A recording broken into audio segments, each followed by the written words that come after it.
24 to 5 on a Friday afternoon, and it's time to talk finance with the one and very only Luke Smith from Envision Financial.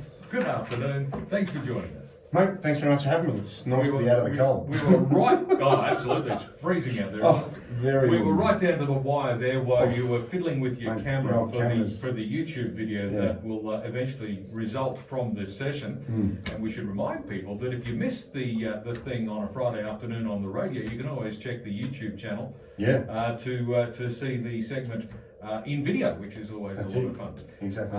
And I'll tell you what, it is currently 9 degrees outside, but the feels like is 2. No, I think that's generous. As the sun disappears, I think it'll be -1. It'll start dropping very quickly at this time of the day. Yes, absolutely. Now, we're here to talk about diversification today, but just before we do that, we had another interest rate change this week. Yes. And the experts are telling us we should expect interest rate increases pretty much every month until Christmas. So you were telling me before we started the segment today that you have concerns that perhaps some people don't quite understand just how challenging conditions might become. Yeah, look, spot on. And we've seen equity markets come back off really driven by the news of rising interest rates because increased costs can impact earnings, company profits. So we've seen a revaluation of international and domestic assets. And the ASX 200 is trading around 7,000 points. So that's back from sort of highs of 7,500, which, is starting to get some momentum. Because what people need to keep in mind is equity markets are pricing in what is happening now, and equity markets are pricing in cash rates of between sort of 2.5% to 3% by Christmas, with potentially, 3.2% by March and June next year. So I can't stress enough to people, understand where your money's going, get everything you can into an offset account, because the percentage increase that is going to build with momentum following interest rate rises is going to impact people's cash flows severely. There's a few things to take in there, but I just had a quick look at the ASX chart for the year, and for this year it's down 5% at the moment. So, for sure. So that's going to impact on the balance in your superannuation fund, for example, and you might be a little bit alarmed about that. Yeah, but I don't think people need to be alarmed by it. At the end of the day, we need to remember that this is a marathon and not a sprint. You can still generate good income and have a portfolio from a total return perspective that may be 0%. It may be negative. We're seeing portfolios at the moment that have provided 3, 4 and 5% income yields, but have provided a 0 return or a negative return over a 12-month period. And this is where generating income in your portfolio really comes to the forefront, because in a unitized fund, you're selling to pay pensions. You need to control your income, and people need to remember that it's just a revaluation. We saw that in COVID.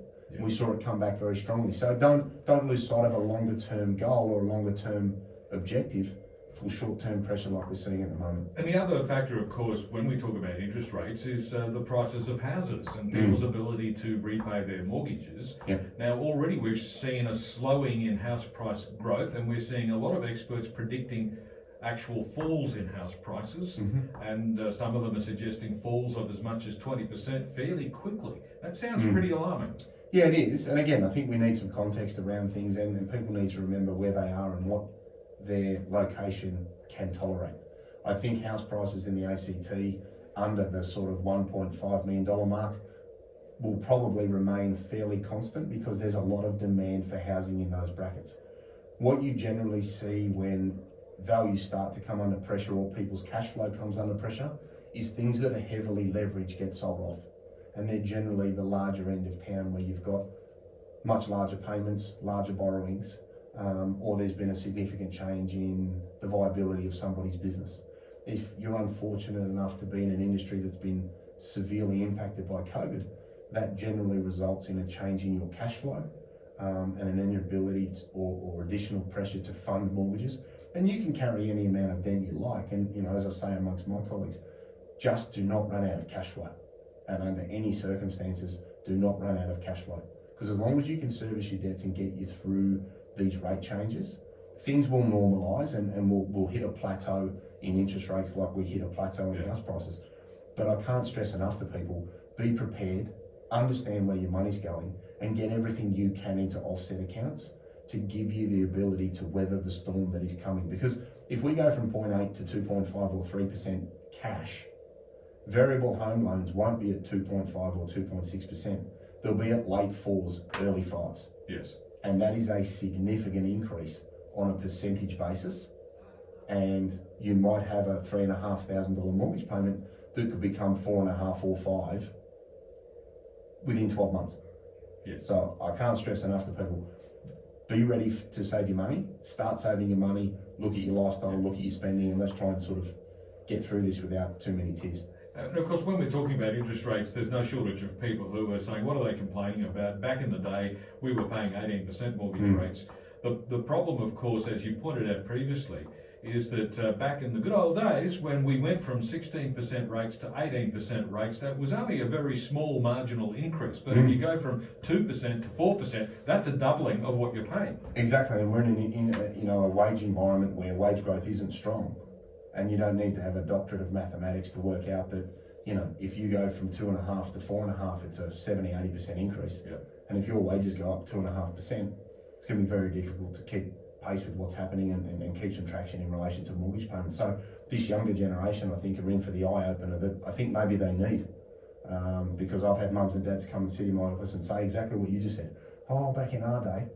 And kids for the last 10, 11 years haven't had rate rises. So they think this is normal through no fault of their own. Yeah. And now they're going to find out what it's like to put their big boy, big girl pants on and, play on. Absolutely. And of course, back in those good old days when we had the 18% interest rates, the price of the house we bought was a lot lower. And in real terms too. Yeah, and you probably, back then you probably weren't running 9 to 10 times household income to debt, which it was about 2 or 3. Yeah, we've never been more indebted as a nation ever, with prices the highest they've ever been, with the cheapest money it's ever been. It's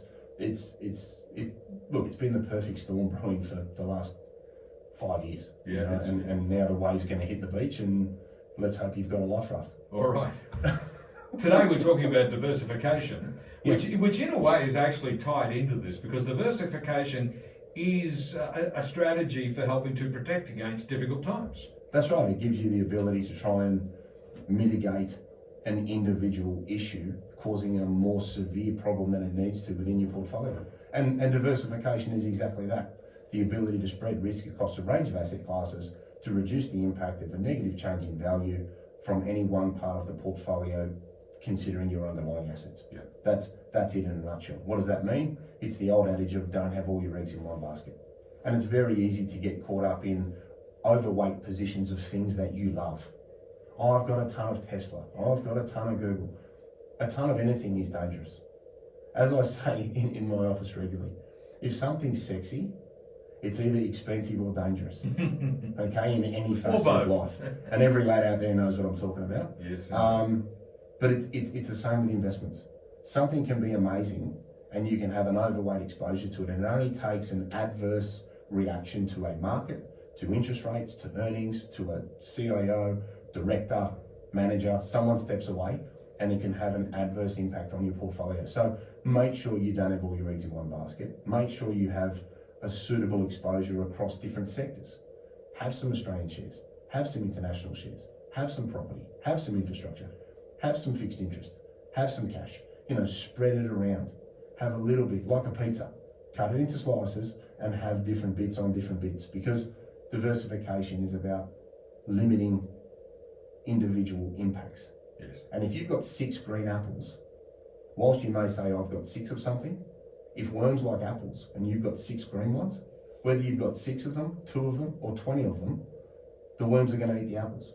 What you need to think about is, I've got 2 apples, a banana, a pear, a kiwi fruit, a mango, and then you've got the ability to limit the spread and the magnitude of a change in value. And that's really all diversification is about. So in my superannuation fund, I've got apples, bananas, mangoes, outstanding. I like it. There you go. That's all you need. Yeah. You know what I mean? That's what my kids say. You also, one of each. You're also referring to diversifying with both active and passive assets. What do you mean by that? So when we look at constructing a portfolio, we can look at passive and active management. Now, With an active portfolio, you have specialised managed funds that will actively trade in specific sectors. So you may have an Australian equity fund that has a specific theme in relation to the way that they invest, and they're actively buying and selling to add outperformance over the course of 12 months.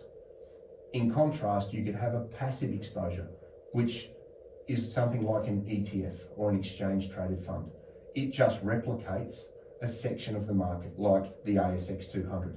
Whatever's in that ASX 200 and the ETF that you've bought in that sector will replicate it. It's not actively moving in and out of positions trying to generate outperformance. It's just buy and hold and very static, whereas an active manager is trying to add additional value to the return by being far more proactive and trading inside that fund. So you don't potentially want all active managers. You don't necessarily want all passive managers. All we're pointing out here is spread how your portfolio generates its returns. In a similar vein, look at the individual sector. So we've got Australian shares, we've got international shares, and we've got property. You might have some domestic property that could be a fund that owns shopping centres that generates a really good income stream.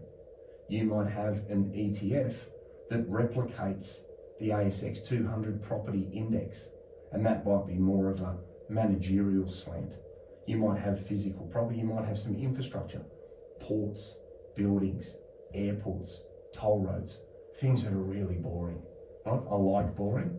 Boring is great. Yes. Generally speaking, people, for whatever reason, are not terribly impressed with boring, but boring is good because boring means nothing bad is happening. Well, boring means that if things do get bad, you will still hold those assets at the end of the experience because, as I said earlier, anything that's sexy is expensive or dangerous. Yes, indeed. So what do we need to consider when we're thinking about diversification within our portfolio? So I think the important thing is understand your risk tolerance and remember that superannuation specifically is a longer term play. Yes, things are bad at the moment. Yes, things are a little bit more negative than we like, and everybody loves things being positive. So look at your asset allocation. Spread your risk within asset classes. Have something in each of the sectors and have a look and see how much of your portfolio you have in Australian equities. Have a look at how much you have exposed to international and then consider that as part of your broader total. Look at the weight of individual stocks. This is one I see a lot of. I see mums and dads come in and go, oh, I've got a portfolio here myself and it's 95% Australian equities and there's 4 massive holdings in banks and 1 of BHP. Now, there's nothing wrong with those. That's a pretty straightforward conservative approach. Correct, but it's also a massive allocation of growth assets. But more importantly, it's a very large exposure to individual holdings. And I generally believe that running a portfolio with an individual share exposure of no more than 5% is prudent because if that one stock, like let's say CBA went under and you've got 5% of that, that generally puts at risk around 1 year of your portfolio's income at 5% income generation. So you're trying to mitigate risk or lower risk by not having massive allocations to BHP, because if they blew up a mine in Brazil and went from $40 to $13, you're looking at a larger impact on your total wealth. So look at the individual assets. And I said before, great companies are great for a reason, but you don't have to have massive overweight exposures to it. And if you do, then just understand that if something bad happens, it'll have a greater impact on your total wealth and potentially the income that you can live off in retirement. Indeed, and of course, obviously, you might be invested in a great company, but there can be other factors as well that upset the apple cart, external factors. So that's one of the reasons why you don't assume that any one particular investment is, as they say in the classics, as safe as houses. Things do happen and can happen, and that's why the diversification helps to reduce that risk.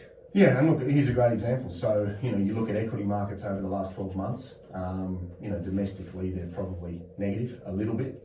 Aussie equity market from January is off about 5. International markets are off 10.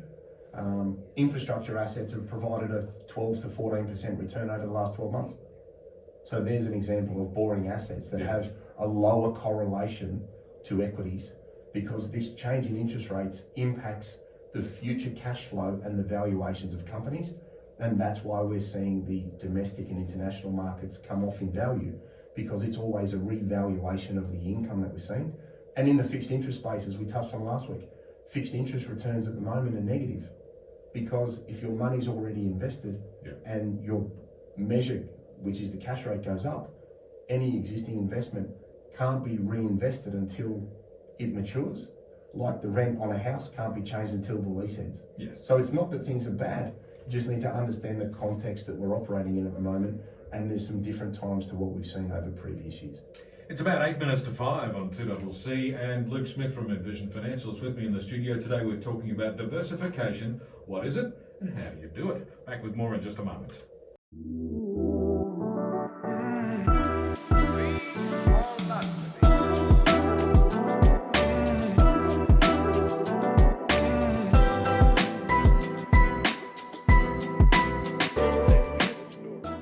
Minutes to 5 on 2CC, and Luke Smith from Envision Financial is with me in the studio. Today we're talking about diversification.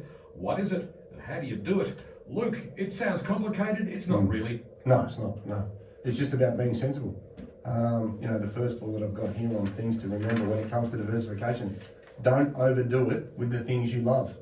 If you love something too much, generally something bad happens. And it can be the same with stocks. Right. If something's great and you love it, that's wonderful. And it might be lovely. But just remember that every now and then the clouds come over, and you don't want a change in value to impact your total wealth unnecessarily. Remember to move sectors and be proactive when it comes to spreading the risk. Look at having a suitable asset allocation, or as I say in the office, if the speed limit's 100 and you're doing 90 to 110, there's a very good chance you're not going to have a problem. It's very hard to talk your way out of a ticket doing 180 in a 100 zone and then get upset that you got caught. Yes. So if you have a huge allocation of growth stocks and things go sideways, then it's going to have an adverse impact on your total value. Think about having some active and some passive investments. So for those out there that have shares, managed funds, ETFs, look at where you're exposed, look at where you can add the greatest value. If you look at the economic research, active management in the small cap space and the alternative space is where the greatest value is achieved.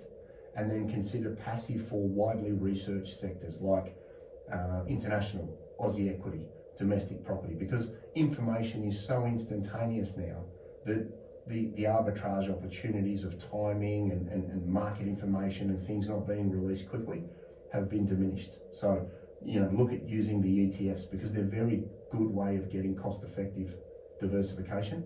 And then add your listed shares around that to control your income, your franking credits, and the quality of what you hold. A lot of people say, oh, property's risk-free. No, it's not. Equities and shares are dangerous. Maybe, maybe not.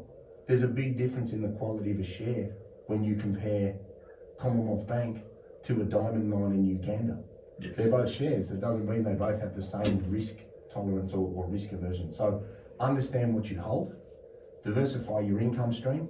If you're buying fixed interest assets, try and stagger the maturity dates of what you hold. That way you can reinvest money at a higher interest rate. If you're holding term deposits at the moment, don't lock them up for too long. We're going to see cash rates rise. So at the moment, Macquarie Bank have a deal at, I think, 2.75 for 12 months. At the moment, that's great. That may not be great in 6 months because cash rates may have exceeded that offer. But again, think about shorter duration, so shorter time frame. Invest for 6 months and 12 months. Let it mature, and then consider your options at the time so that you can be reactive and proactive at the same time, and make sure you get the most out of the opportunities that are available, because cash is going to climb, so you don't want to commit for too long or you'll be out of the market. And make sure you've got good dividends coming out of your stocks from a wide range of sectors so that you've got good, strong income in both good and bad times. Fantastic. So, Luke, it's that time of the day when I say, where can listeners get more information? So, 6260-4749. Give us a call, make a time the girls can fit something in. If you want to get round to that 30 June decision, that ship may have sailed, unless your sob story is amazing. Envisionfinancial.com.au, we've got the website there. We've got the podcast, The Strategy Stack of Luke Talks Money on iTunes and Spotify. And as you said before the outbreak, we've got all of the shows on YouTube, so you can watch them on your phone, We've got the key takeouts before and after the outbreaks. Take down a few notes. You don't have to read anything. There's a little something there for everybody. Sensational. Luke, thanks very much. We'll see you next week. Have a great long weekend, and we'll see you again next Friday afternoon at the same time once again to talk about financial matters right here on 2CC. Thanks to Envision Financial. It's about 2 minutes to 5 now. All the latest news is next.